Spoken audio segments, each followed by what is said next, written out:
بسم اللہ الرحمن الرحیم۔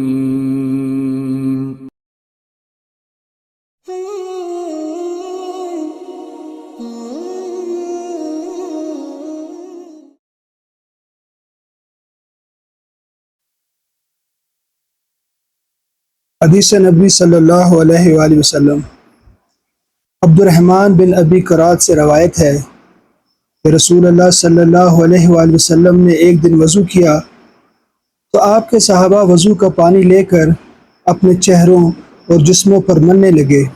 آپ نے فرمایا، تم کو کیا چیز اس فعل پر آمادہ کرتی ہے اور کون سا جذبہ تم سے یہ کام کراتا ہے؟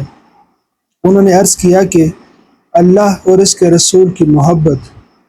ان کا یہ جواب سن کر آپ صلی اللہ علیہ وآلہ وسلم نے فرمایا، جس شخص کی یہ خوشی ہو اور یہ چاہے کہ اس کو اللہ اور اس کے رسول سے حقیقی محبت ہو، یا یہ کہ اللہ اور اس کے رسول اس سے محبت کریں، تو اسے چاہیے کہ جب وہ بات کرے تو ہمیشہ سچ بولے، اور جب کوئی امانت اس کے سپرد کر دی جائے تو ادنیٰ خیانت کے بغیر اس کو ادا کریں، اور جس کے پڑوس میں اس کا رہنا ہو اس کے ساتھ بہتر سلوک کرے۔